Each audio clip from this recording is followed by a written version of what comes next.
ये कहानी है उस अपमान की, जिस अपमान के कारण दादा के दिल में मचा था सैलाब का तूफान। सीने में ऐसी आग लगी थी जो उस अपमान का बदला लेने के लिए बेकरार थी, और उसी अपमान के कारण दादा कई दिनों तक चैन की नींद नहीं सो पाए थे।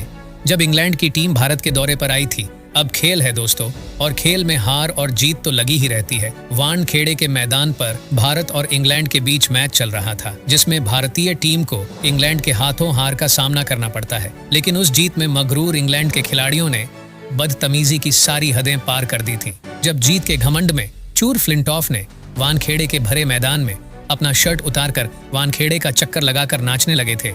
ऐसा बदतमीजी कर फ्लिंटॉफ भारतीय दर्शकों का और भारतीय खिलाड़ियों का अपमान कर रहे थे। लेकिन यह भारतीय टीम है जो अपने अपमान का बदला सूद समेत वापस लौटाना जानती है। सीरीज समाप्त होने के बाद इंग्लैंड का घमंडी फ्लिंटॉफ अपने साथियों के साथ इंग्लैंड वापस चला जाता है, लेकिन जाते जाते उसने टीम इंडिया का अपमान करके एक ऐसा जख्म दे गया था जिसके कारण टीम इंडिया के कप्तान सौरव गांगुली इतने नाराज थे कि कई महीनों तक दादा चैन की नींद नहीं सो पाए थे। फिर कुछ महीनों के बाद वह वक्त आता है जब भारतीय टीम नेट वेस्ट सीरीज खेलने इंग्लैंड जाने वाली थी, और फ्लिंटॉफ को उसके घर में घुसकर उसके बदतमीजी का जवाब देने के लिए दादा ने कमर कस ली थी। दोस्तों, वीडियो काफी धमाकेदार होने वाली है। इसे आगे बढ़ने से पहले आपसे निवेदन है कि इस वीडियो पर एक लाइक जरूर दीजिएगा, और जिन दोस्तों ने अभी तक हमारे चैनल को सब्सक्राइब नहीं किया है उनसे भी निवेदन है कि सब्सक्राइब वाला बटन भी जरूर दबा दीजिएगा। दोस्तों, सौरव गांगुली की कप्तानी में भारतीय टीम नेटवेस्ट सीरीज के लिए इंग्लैंड में दस्तक दे चुकी थी। ये नेटवेस्ट सीरीज 3 देशों के बीच खेली जा रही थी, भारत, इंग्लैंड और श्रीलंका। सीरीज के सारे मैचों में टीम इंडिया ने शानदार प्रदर्शन करते हुए श्रीलंका को 6 विकेट से हराकर फाइनल में पहुंच चुकी थी। जहां फाइनल में टीम इंडिया के सामने थी वही घमंडी इंग्लैंड की टीम, और उनके सर पे चढ़ा हुआ घमंड। फाइनल के इस मैच के लिए इंग्लैंड की टीम को फेवरेट माना जा रहा था, क्योंकि एक तो मैच अंग्रेजों के होम ग्राउंड लॉर्ड्स में खेला जा रहा था, जहां लॉर्ड्स के मैदान में इंग्लैंड का हमेशा दबदबा रहता था। लेकिन दूसरी तरफ टीम इंडिया के दादा ने भी जिद मचा दी थी कि उन्हें किसी भी हाल में जीत चाहिए तो चाहिए, क्योंकि इंग्लैंड को उसके घर में हराने का और फ्लिंटॉफ से उस अपमान का बदला लेने का इससे अच्छा मौका दादा खोना नहीं चाहते थे। वहीं इंग्लैंड की टीम को भी किसी हाल में हार कबूल नहीं थी। फाइनल का यह मैच इस लेवल तक आ पहुंचा था कि दोनों देश के खिलाड़ी मर मिटने को तैयार थे, पर हारने को नहीं। गर्मा गर्मी के इसी माहौल में टॉस का समय होता है, और दोनों टीम के कप्तान टॉस के लिए बीच मैदान पर आते हैं, जहां किस्मत ने एक बार फिर से टॉस ने भारत का साथ नहीं दिया था, और टॉस हार कर न चाहते हुए भी अब टीम इंडिया को चेज करना था। इंग्लैंड की बल्लेबाजी शुरू होती है। इंग्लैंड के ओपनर डगमगा रहे थे। हर दूसरी बॉल पर एज और हर तीसरा शॉट मिस टाइम, बस किसी भी टाइम विकेट बस हाथों में आने ही वाला था। पर जब विकेट हाथ में आया तब पूरी टीम एक साथ मानो कहने लगी विकेट न जाता तो अच्छा था, क्योंकि उसके बाद बल्लेबाजी करने आए नासिर हुसैन, जिनका फॉर्म इस पूरे सीरीज में उनका साथ नहीं दे रहा था, जिस कारण उन्हें काफी आलोचनाओं का सामना भी करना पड़ रहा था। यहाँ तक कि अब उनकी कैप्टेंसी और नंबर 3 की पोजीशन पर भी अब सवाल उठाए जाने लगे थे। इन सभी कारणों से इंग्लिश कैप्टन गुस्से में था, और उसने अपना गुस्सा टीम इंडिया के गेंदबाजों पर निकालना शुरू कर दिया था।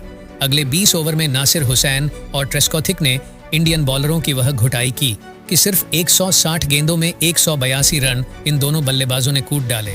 7 अलग अलग बॉलर पर सबके सब नाकाम, और जब तक तूफान थोड़ा सा थमा, दोनों बैट्समैन अपनी सेंचुरी कंप्लीट कर चुके थे, और फिर अंत में फ्लिंटॉफ ने आकर 40 रनों की तूफानी पारी खेल डाली, जिसके चलते इंग्लैंड ने 326 रनों का एक पहाड़ जैसा टारगेट भारत के सामने खड़ा कर दिया। उस दिन तक लॉर्ड्स के मैदान का ये इतिहास था कि 326 रनों का स्कोर कभी नहीं चेज हुआ था। शायद यही कारण था कि इंग्लैंड की पारी समाप्त होने के बाद ड्रेसिंग रूम में भारतीय खिलाड़ियों के कंधे झुके हुए थे, और करीब करीब हर कोई अपनी हार को कबूल कर चुका था। लेकिन उसी ड्रेसिंग रूम में एक ऐसा खिलाड़ी भी था जो मैदान के एक कोने में चुपचाप बैठा हुआ था, चेहरा गुस्से से लाल। दादा न तो कोच को कोई जवाब दे रहे थे और न ही किसी से कोई बात कर रहे थे, वो सिर्फ गुस्से में मैदान की ओर देखे जा रहे थे। फिर भारतीय पारी की शुरुआत होती है, और मैच शुरू होते ही शुरू हो चुका था दादा का तांडव। दादा इंग्लैंड के गेंदबाजों पर टूट पड़ते हैं। बैक टू बैक बाउंड्री से गांगुली ने सहवाग के साथ मिलकर इस मैच को T20 का रूप दे दिया था। उन्होंने सिर्फ 32 बॉलों पर अपनी हाफ सेंचुरी कंप्लीट कर ली थी, और सिर्फ 14 ओवर में ही टीम के स्कोर को 106 रनों तक पहुंचा दिया था, जिसके कारण नामुमकिन से दिख रहे इस मैच में भारतीय फैंस की थोड़ी सी उम्मीद जग चुकी थी।